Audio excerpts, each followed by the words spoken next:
Selamat datang di perhentian terakhir kita. Di babak penutup dari sebuah teror yang merenggut ketenangan, menghancurkan rasa aman, dan membuktikan bahwa ada bayangan yang bisa menempel begitu erat hingga menjadi bagian dari diri kita. Kita meninggalkan Sinta dan Ralin dalam keadaan syok berat, terpaku di depan layar televisi yang mati, dengan bayangan wajah mengerikan itu masih terpatri di retina mata mereka. Makhluk itu, sang genderuwo, tidak lagi hanya mengikuti. Ia kini berkomunikasi. Ia menunjukkan bahwa ia tahu, mereka tahu asal-usulnya. Sebuah deklarasi perang tanpa kata-kata. Malam itu, tidak ada yang bisa tidur. Setiap bayangan, setiap suara derit di apartemen Ralin, membuat mereka terlonjak ketakutan. Harapan satu-satunya kini tertumpu pada pertemuan esok hari. Pertemuan dengan seorang wanita tua di pinggiran kota. Pertemuan dengan Eyang Asih.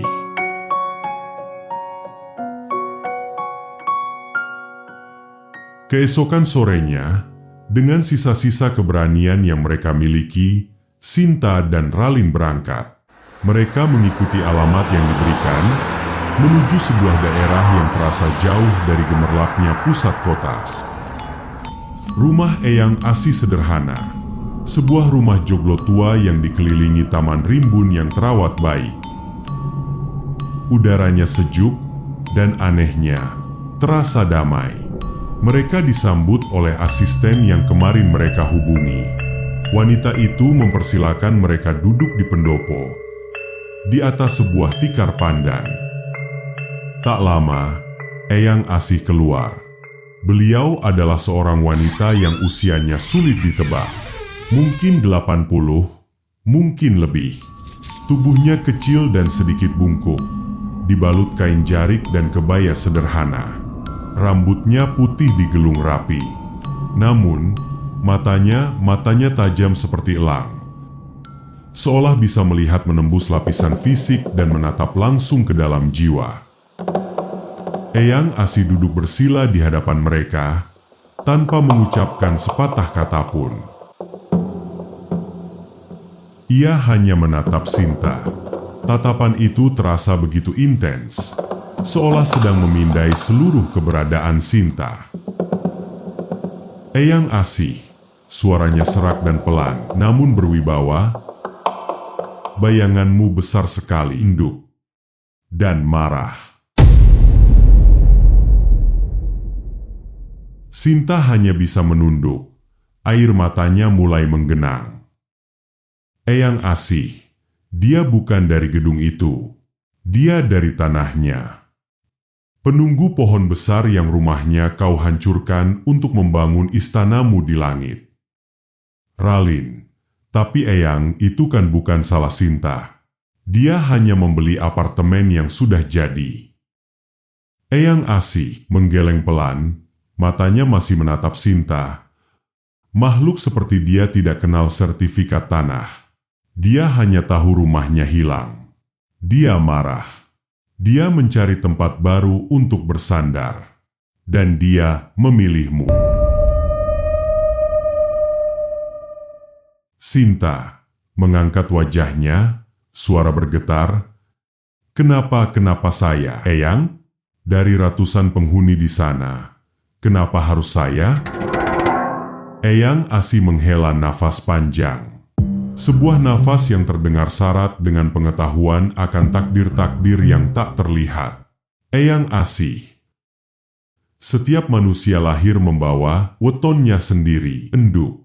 Hari dan pasaran lahirmu jatuh pada malam Jumat Kliwon. Orang sepertimu itu pagar tipis. Batasan antara duniamu dan dunia mereka itu sangat tipis. Energimu, tanpa kau sadari, bersinar terang di mata mereka. Kau seperti sebuah lentera di tengah kegelapan bagi arwah-arwah yang tersesat. Makhluk itu, dia tidak hanya ingin mengganggumu. Dia ingin menjadikanmu istrinya, menjadikan ragamu sebagai rumah barunya. Ikatan ini sudah hampir sempurna. Penjelasan itu lebih mengerikan dari semua teror fisik yang Sinta alami. Menjadi istrinya, menjadi rumahnya, seluruh tubuhnya terasa lemas. Memar di bahunya terasa kembali panas. Sinta terisak putus asa. Tolong saya, Eyang. Saya mohon lakukan apa saja. Eyang Asih menatap Sinta dengan tatapan tajam namun penuh welas asih. Hanya ada satu cara. Ikatannya harus diputus. Dan harus dilakukan di tempat di mana ikatan itu pertama kali terjalin dengan kuat.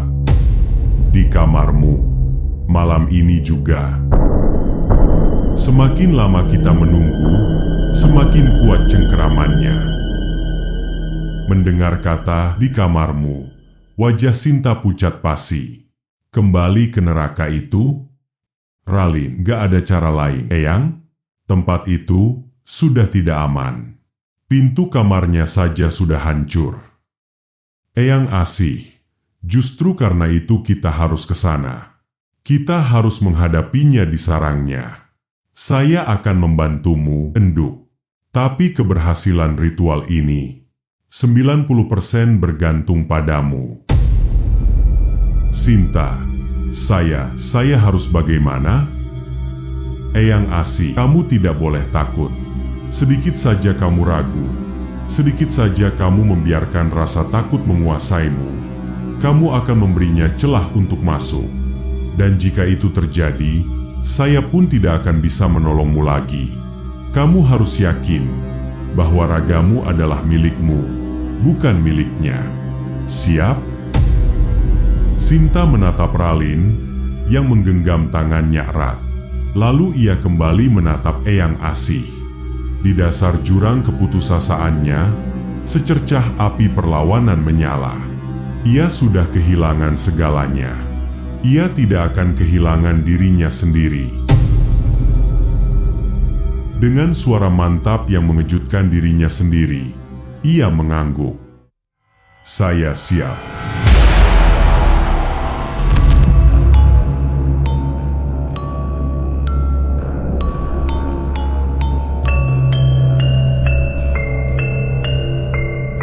Malam itu juga, mereka bertiga kembali ke The Summit Residence. Suasana di dalam mobil terasa begitu mencekam. Ralin menyetir dengan tangan berkeringat, sementara Sinta duduk di belakang bersama Eyang Asih yang terus-menerus merapal doa dalam bahasa Jawa kuno. Tiba di unit 3108, pemandangan yang menyambut mereka lebih mengerikan dari yang Sinta ingat. Pintu utama masih utuh, namun saat dibuka, hawa busuk yang menusuk hidung langsung menyergap. Bau tembakau, tanah basah, dan sesuatu yang anyir bercampur menjadi satu. Dan pintu kamar tidur benar-benar hancur. Kusennya remuk, serpihan kayu berserakan di mana-mana, memperlihatkan kegelapan pekat di dalam kamar. Eyang Asih melangkah masuk dengan tenang, seolah tidak terpengaruh oleh atmosfer mengerikan itu. Asistennya, yang tadi mengikuti dengan mobil lain, membawa masuk sebuah tas besar berisi perlengkapan ritual, berbagai macam bunga sesaji, kemenyan, arang, mangkuk tanah liat, dan sebilah keris tua dengan sarung kayu yang sudah usang. Ritual akan dilakukan di ruang tengah, tepat di depan pintu kamar yang hancur. Eyang meminta Ralin untuk menunggu di dekat pintu utama dan tidak boleh masuk ke dalam lingkaran ritual apapun yang terjadi. Eyang Asih membuat sebuah lingkaran besar dari garam kasar, lalu menempatkan Sinta untuk duduk bersila di tengahnya. Eyang Asih berbisik pada Sinta, "Enduk, pejamkan matamu. Apapun yang kamu dengar, apapun yang kamu lihat dalam pikiranmu, jangan buka matamu. Terus ucapkan nama Tuhanmu dalam hati. Jangan berhenti. Ingat, ragamu milikmu. Sinta mengangguk, lalu memejamkan mata. Eyang Asih mulai membakar kemenyan di atas arang. Asap putih pekat yang berbau wangi namun mistis mulai memenuhi ruangan. Eyang duduk bersila di luar lingkaran, di hadapan Sinta, dan mulai melantunkan kidung-kidung kuno. Suaranya yang serak dan tua terdengar menggema, seolah memanggil sesuatu dari alam lain. Awalnya hening, hanya ada suara kidung Eyang. Lalu, hawa di ruangan itu berubah drastis. Suara angin kencang meniup di dalam ruangan tertutup, membuat barang-barang kecil berjatuhan. Suhu menurun drastis. Udara terasa membekukan. Dari dalam kamar yang gelap, terdengar suara geraman rendah yang penuh amarah.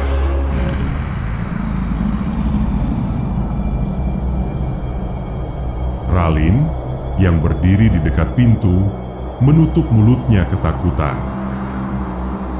Sinta, dengan mata terpejam, bisa merasakan kehadiran itu. Sangat dekat. Bau busuk itu semakin pekat. Tiba-tiba, Sinta merasakan sentuhan dingin di pundaknya, persis di bekas memarnya. Ia tersentak, hampir membuka mata. Eyang Asih, suaranya meninggi, lebih tegas, jangan buka matamu. Lawan, itu bukan nyata.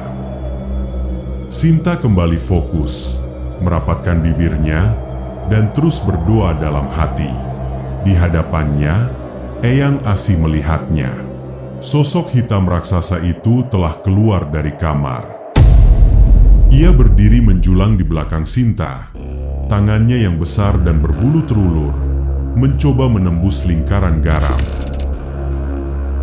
Setiap kali jarinya menyentuh garis garam, percikan api biru kecil muncul. Makhluk itu menggeram lebih keras. Frustrasi, ia tidak bisa menyentuh Sinta secara langsung. Ia mulai menyerang secara mental.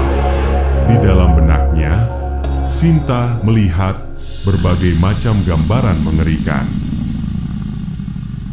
Ia melihat dirinya diseret ke dalam kegelapan kamar, melihat Ralin celaka. Ia mendengar bisikan-bisikan yang merayunya untuk menyerah. Buka matamu, lihat aku, kita bisa bersama selamanya. Suara itu, suara berat yang sama, kini terdengar begitu merayu namun tetap mengerikan. Sinta mulai menangis, tubuhnya gemetar hebat. Ia hampir menyerah. Eyang Asih, Sinta, sadar. Dia membohongimu. Kekuatanmu lebih besar. Lawan dia. Mendengar teriakan Eyang, Sinta seolah tersadar.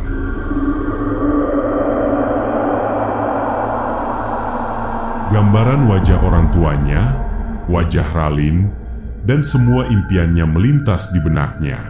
Tidak, ia tidak akan menyerah. Dengan sisa tenaganya, ia berteriak dalam hati, "Pergi, ini tubuhku. Kembali kau ke asalmu." Saat itu juga, makhluk itu meraung marah. Ia tidak lagi mencoba menembus lingkaran secara halus. Ia mengamuk. Lampu apartemen berkedip-kedip liar. Vas bunga di meja pecah. Bingkai foto di dinding jatuh. Makhluk itu memukul-mukul lingkaran pelindung itu dengan membabi buta. Eyang Asih melihat ini adalah puncaknya. Dengan gerakan cepat, ia mengambil keris tua dari sarungnya. Bilah keris itu tampak kusam, namun memancarkan aura kekuatan yang luar biasa. Ia berdiri, melantunkan mantra terakhir dengan suara menggelegar yang tidak sesuai dengan tubuh rentanya. Ia mengangkat keris itu tinggi-tinggi, mengarahkannya pada sosok hitam itu. Eyang Asih, ia menghentakkan ujung keris itu ke lantai. Atas nama Gusti ingkang murbeng dumadi, putus!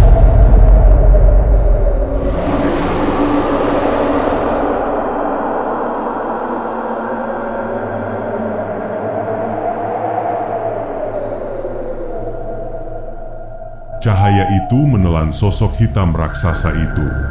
Terdengar jeritan terakhir yang panjang, melengking, dan penuh penderitaan yang seolah merobek udara. Lalu hening. Semua suara berhenti. Angin berhenti bertiup. Lampu kembali menyala normal. Bau busuk itu lenyap seketika, digantikan oleh wangi kemenyan yang menenangkan. Sinta, yang merasakan semua energi negatif itu lenyap, akhirnya jatuh terkulai ke samping, pingsan karena kelelahan fisik dan mental.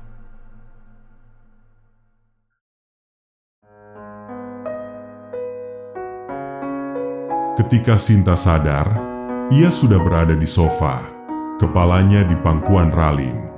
Eyang Asih duduk di kursi di dekatnya, sedang menyeka bilah kerisnya dengan kain putih. Ruangan itu terasa berbeda, terasa ringan, kosong. Eyang Asih sudah selesai, Dia sudah pergi, ikatannya sudah putus. Sinta menangis, bukan tangis ketakutan, tapi tangis kelegaan yang luar biasa. Ia berhasil, ia selamat. Sinta dengan suara serak, "Terima kasih, Eyang, terima kasih." Eyang Asih menyimpan kembali kerisnya. "Kamu kuat, Nduk. Kamu melawan. Tapi ingat pesanku. Pintu di dalam dirimu itu tidak bisa ditutup. Kamu akan selalu merasakan. Mulai sekarang, perkuat imanmu. Dekatkan dirimu pada Yang Kuasa. Itu akan menjadi benteng terbaikmu. Dan jangan pernah kembali ke tempat ini. Jual saja. Anggap ini pelajaran mahal." Beberapa minggu kemudian, Sinta menjual unit apartemen 3108 itu dengan harga jauh di bawah pasar. Ia tidak peduli.